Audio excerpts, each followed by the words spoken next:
quando a gente tem um monolito e tem um autoscale ali, por exemplo, vamos supor que a gente erra alguma coisa da configuração de autoscale. Ou Autoscaling, perdão a palavra, mas é tipo assim, você configurar para ele escalar automaticamente com a quantidade de pessoas que estão acessando, que estão requisitando coisas dessa aplicação. isso, então vamos Entendi. supor que os recursos ali da máquina, né, a sua máquina mesmo, se chegar uma hora que ela não tá dando conta, você vai precisar de outra. E é isso que acontece com o autoscaling. É tantas pessoas usando que a configuração que você colocou lá de CPU, memória e disco chegou, passou de uma certa porcentagem, ele duplica o seu computador e cria um outro. E aí, isso, no monolito, ele tem um certo problema que é o seguinte. Quando ele duplicar, provavelmente a sua máquina ela é cara para suportar toda aquela quantidade de pessoas que estão acessando. Uhum. E aí, o que acontece? Você vai ter uma alta cobrança de uma máquina, que foi a primeira, e já perto do limite, e aí ela criou a segunda, mas a segunda vai estar numa porcentagem baixa, talvez. E aí você vai estar pagando... ocioso, teoricamente, né? Ocioso. Então você vai ter muito recurso ocioso. Esse é o problema do monolito em questão de financeiro. E aí, quando a gente fala de microservice, então o seu código, o seu sistema, os seus recursos, ele tá tão quebrado que é uma parte de uma funcionalidade que aquele microserviço ele vai estar sendo útil. E aí você pode, sabendo talvez previamente, quando a gente dispara, por exemplo, uma newsletter, né, e-mails ali para os clientes, muito provavelmente o microserviço ali de e-mail, de notificação ou algo assim, ele vai ser um cara que você vai poder prever. Pô, a gente vai subir, a gente vai disparar 1 milhão de e-mails, então o que a gente faz? A gente pode, se não tiver um autoscale, a gente pode previamente aumentar ele, depois avisa a galera, olha, pode disparar os e-mails aí que a gente vai dar conta.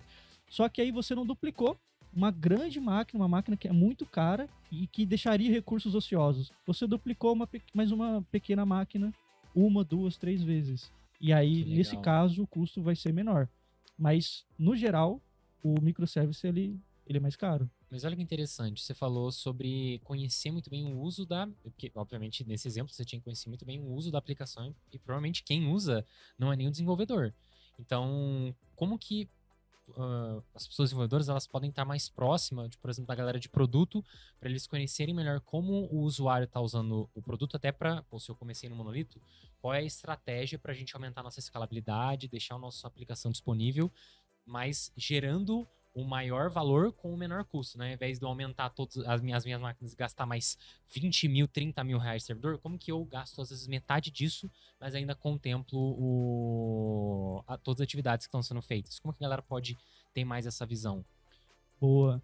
Se você quer olhar para o ponto de vista de usuários, muito provavelmente, então, o monolito ele é um case que acaba sendo mais bem-vindo. Você consegue, nesses momentos de pico, controlar os picos. E você conhece, então, por exemplo, e-commerce, Black Friday, final de ano, as vendas aumentam. Então, você pode previamente aumentar ali a quantidade de réplicas, que é o que? A multiplicação do seu servidor, naquele período. Então, você vai lá e manualmente aumenta. Então, vamos supor que, por mais que você tenha um autoscale, você pode colocar um limite para a quantidade de réplicas do meu servidor que ele vai fazer. Porque senão, imagina que você deixa em aberto. Pode ser catastrófico, pode vir um hacker e fazer milhões de requests simulando usuários, e aí ele vai multiplicar o servidor sem parar, até que... eu tenho uma história sobre isso até. Meu Deus. Eu fiquei uma vez devendo $12 mil para AWS, bem na época que o front-end ganhava menos. Olha só. No meu início de carreira. Como que eu ia pagar? Não tem como pagar. Eu ainda numa cidade de interior, não tem como pagar $12 mil. Ganhava menos que um salário mínimo no início. Foi no início.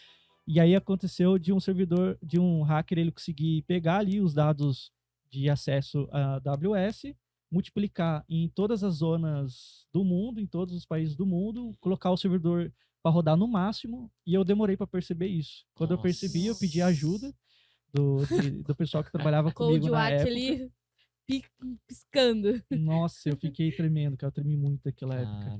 E aí eles conversaram com eles lá, era tudo em inglês, eu não tava conseguindo resolver por e-mail, e eles identificaram que foi um hacker, então perdoaram. Ou seja, eu tenho uma dívida eterna com a AWS de $12 mil.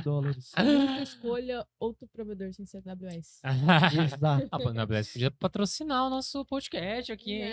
Com certeza. Depois de uma história dessa, uma história de superação, né? Mas é uma boa motivação pro começo de carreira, né? Uma dívida.